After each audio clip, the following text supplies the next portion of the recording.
Good morning बच्चों। आज हम लोग अपने हिंदी ग्रामर में संदेश लेखन पढ़ेंगे। संदेश लेखन क्या होता है बच्चों? अब हम लोग देखेंगे संदेश लेखन क्या होता है। देखिए, संदेश क्या होते हैं। संदेश शब्द की उत्पत्ति संस्कृत भाषा से मानी जाती है, जिसका अर्थ है खबर प्राप्त करना या समाचार प्राप्त करना।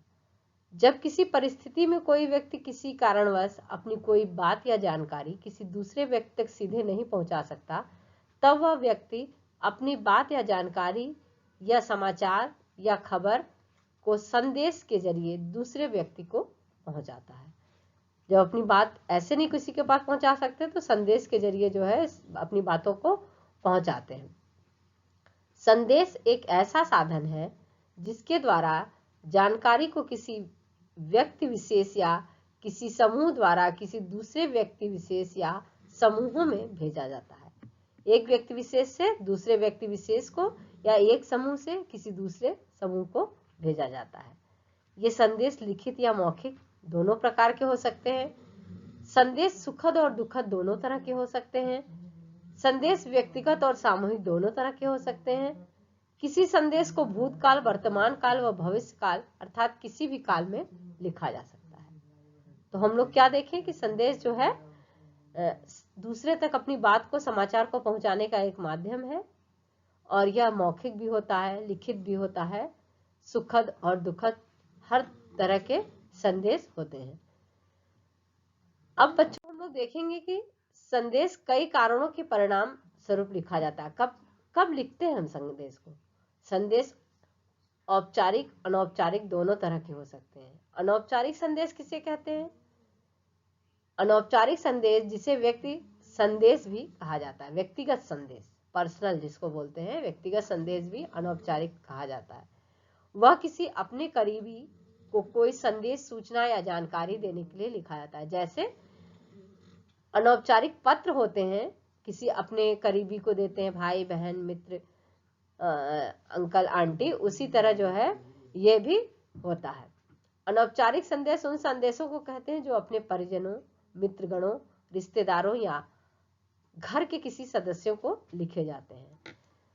औपचारिक संदेश उन संदेशों को कहते हैं जिन्हें किसी अधिकारी या किसी ऑफिस से किसी कर्मचारी या आम जनमानस के लिए सार्वजनिक रूप से लिखा जाता है। किसी ऑफिस में, कार्यालय में कोई संदेश देना है तो वो ऑफिस के द्वारा लिखा जाता है, उससे हम औपचारिक संदेश कहते हैं।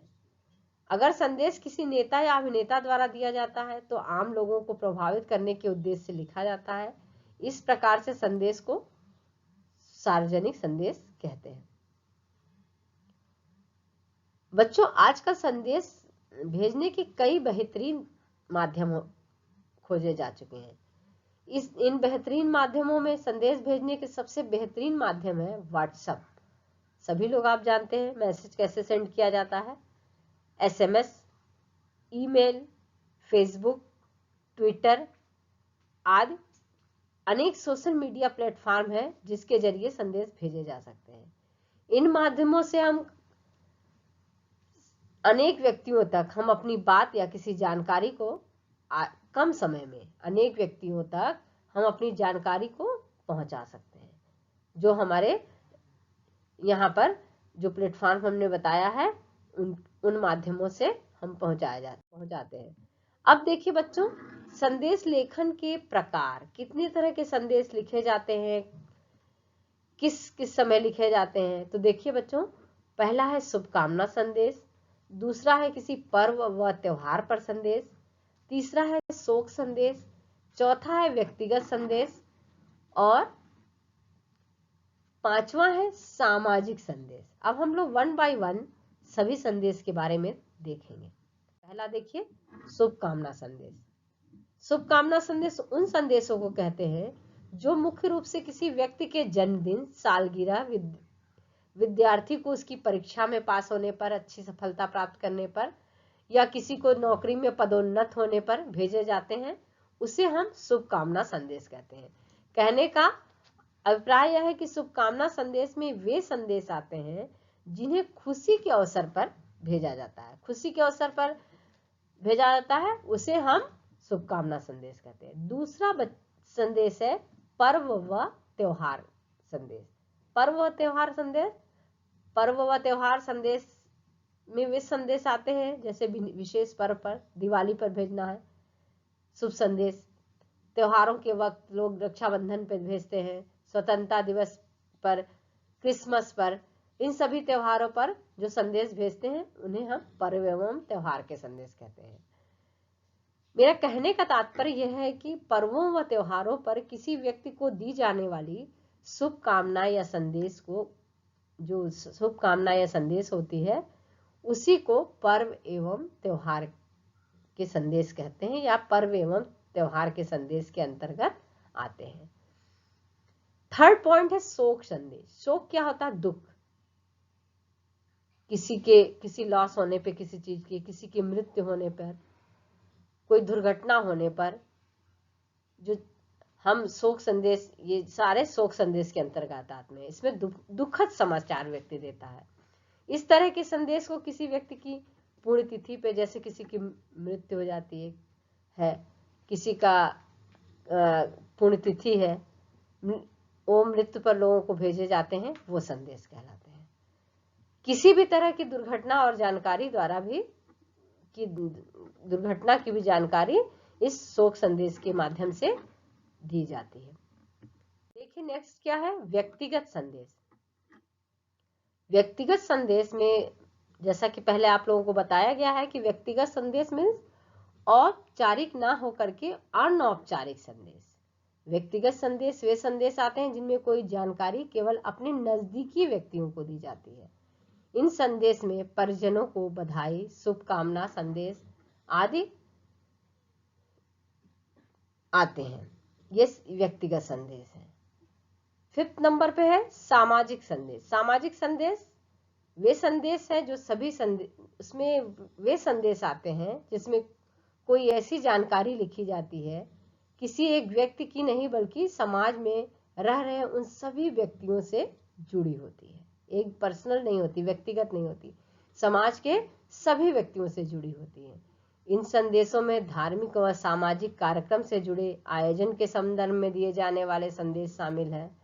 इसके अलावा पर्यावरण दिवस से संदेश, जल बचाओ संदेश, बेटी बचाओ बेटी पढ़ाओ आदि अवसरों पर दिए जाने वाले जो संदेश होते हैं वो संदेश आते हैं।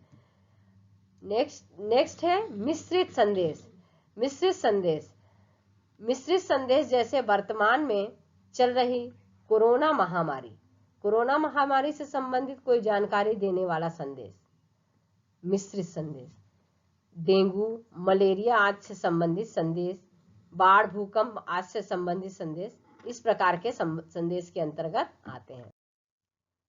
बच्चों, अभी तो हम लोगों ने देखा कि संदेश लेखन क्या होता है और अब हम लोग देखेंगे संदेश लिखते समय किन किन बातों का ध्यान रखना चाहिए। किन किन बातों का ध्यान रखना चाहिए?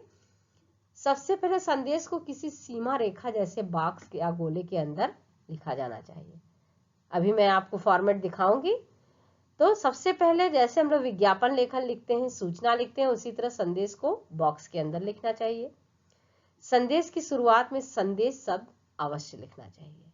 उसके बाद दिनांक, समय आदि को लिखना चाहिए। फिर मुख्य विषय में जिस विषय पे आपने संदेश लिखा है उस विषय को लिखना चाहिए, जितना बात कहना है आपको। लेकिन जितने भी शब्दों का प्रयोग किया हो वे प्रभावशाली और आकर्षक हो। मीन्स अगले को पढ़ने में संदेश अच्छा लगे, प्रभावशाली हो और संदेश जो है आकर्षक हो। संदेश लिख लेने के बाद अंत में लिखने वाले का नाम अवश्य लिखना चाहिए। किसने संदेश भेजा हो उसी से पता चलेगा। जैसे पत्र लिखते हैं लास्ट में नाम लिखते हैं, उसी तरह संदेश में भी भेजने वाले का नाम अवश्य लिखा होना चाहिए। संदेश लेखन की शब्द सीमा 30 से 40 शब्दों, 30 से 40 शब्दों में 3 से 4 लाइन। 10 शब्द में 1 लाइन होता है तो मैक्सिमम 3 या 4 लाइन, अधिक से अधिक 4 लाइन, 3 लाइन में ही कम से कम शब्दों में जो है संदेश लिखना चाहिए। अगर किसी संदेश में चित्रों का उपयोग करना उचित लगे तो विषयानुसार चित्रों का उपयोग किया जाना चाहिए। जरूरत समझ में आए तो आप चित्र भी, अभी आप लोग मैसेज देखिए मोबाइल से भेजते हैं ना, तो कहीं कहीं इमोजी तरह तरह का चित्र भेजते हैं, दुख का, सुख का, इस ढंग का। तो अगर आपको जरूरत समझ में आए तो चित्रों का भी उपयोग किया जाना चाहिए। शायरी, दोहे, श्लोक जहां जरूरत समझ सके उसको भी लिख करके प्रभावशाली एवं आकर्षक बनाया जा सकता है। संदेश सरल एवं संक्षिप्त शब्दों में प्रभावशाली विषय के अनुसार लिखा जाना चाहिए।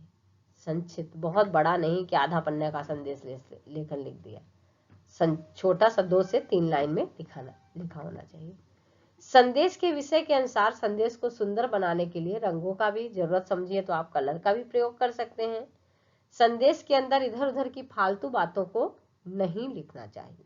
जिस विषय पर संदेश लिख रहे हैं उसी की सूचना आपको देना है, न कि फालतू बातों को। केवल विषय वस्तु पर भी ही ध्यान देना आवश्यक है, फालतू चीजें बिल्कुल उसमें नहीं लिखनी है।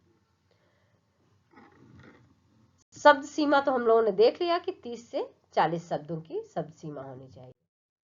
अब बच्चों देखिए फॉर्मेट मैंने यहाँ पे लिखा है, देखिए दो संदेश लेखन है, औपचारिक संदेश लेखन का प्रारूप और अनौपचारिक संदेश लेखन का प्रारूप यहाँ देखिए है, और औपचारिक संदेश लेखन और अनौपचारिक। औपचारिक मतलब ऑफिस से, किसी कार्यालय से सभी कर्मचारियों के लिए जो संदेश होता है उससे औपचारिक बोलते हैं। संदेश यहाँ हेडिंग, फिर दिनांक, किस दिनांक को संदेश दिया गया, और समय संदेश भेजने का, संबोधन मीन्स किसको संदेश दे रहे हैं। नेक्स्ट विषय, जिस विषय हेतु संदेश दे रहे हैं, विषय मतलब अपनी बातों को 2 से 3 लाइन में लिख दीजिए और नीचे अपना नाम लिखेंगे। फिर नेक्स्ट है देखिए यहाँ अनौपचारिक संदेश लेखन का प्रारूप, इसमें भी सेम वैसे ही रहेगा, संदेश, दिनांक, समय, विषय, यहाँ संबोधन नहीं रहेगा, ठीक है। यहाँ पर विषय में जिस विषय पर दुख, सुख, बधाई जो भी संदेश दे रहे हैं वो अपना संदेश यहाँ पर लिखेंगे 2 लाइन में, और नीचे अपना नाम लिखेंगे। तो बच्चों आप लोग देखिए कि कैसे हम लोग संदेश लेखन में संदेश कैसे लिखना है, संदेश क्या होता है, संदेश लिखते समय किन किन बातों का ध्यान देना चाहिए, आदि चीजें हम लोगों ने पढ़ा और संदेश का प्रारूप देखा। बच्चों आप लोग घर पे इसका प्रैक्टिस करेंगे, और अब हम लोग क्लास जो है संदेश लेसन कंप्लीट करने जा रहे हैं। उसके पहले हम देखते हैं कि कुछ और भी उदाहरण है, जो अभी हम लोग फॉर्मेट देखें। फॉर्मेट में तो आपको पता चल गया कैसे लिखना है। यहाँ देखिए संदेश लिखा हुआ है। उदाहरण, पहला उदाहरण, स्वतंत्रता दिवस के शुभ अवसर पर देशवासियों के लिए एक संदेश। स्वतंत्रता दिवस पर शुभकामना संदेश, 15 अगस्त 2020, समय 7 AM। समस्त देशवासियों को स्वतंत्रता दिवस की हार्दिक शुभकामनाएं। आइए स्वतंत्रता दिवस के शुभ अवसर पर हम सभी मिलकर अपने देश की चहुमुखी विकास के मार्ग पर अग्रसर करने का दृढ़ संकल्प लेते हैं। ये किसने लिखा है? प्रधानमंत्री की तरफ से संदेश है। दूसरा एक और उदाहरण देखिए, जन्मदिन पर शुभकामना संदेश। अपने छोटे भाई को देखिए, तुम जियो हजारों साल, यहाँ लिखा हुआ है तुम जियो हजारों साल, हर साल के दिन हो 50 साल। मैं बोली ना, थोड़ा सा कहीं जरूरत हो तो शायरी वगैरह लिख करके संदेश दिया जा सकता है। यहाँ देखिए डेट है, समय 5 बजे। प्रिय छोटे भाई, आपके जन्मदिन की हार्दिक शुभकामनाएं। मैं भगवान से प्रार्थना करती हूँ कि वह आपको निरोग व लंबी आयु प्रदान करे और आप अपने जीवन में हर वो मुकाम हासिल करें जो आप चाहते हैं। तो यहाँ पर देखिए आपको संदेश का, जन्मदिन पर शुभकामना संदेश हम लोग देखें। बच्चों संदेश लेखन कंप्लीट हो गया। अब आप लोग घर पे प्रैक्टिस करेंगे। धन्यवाद।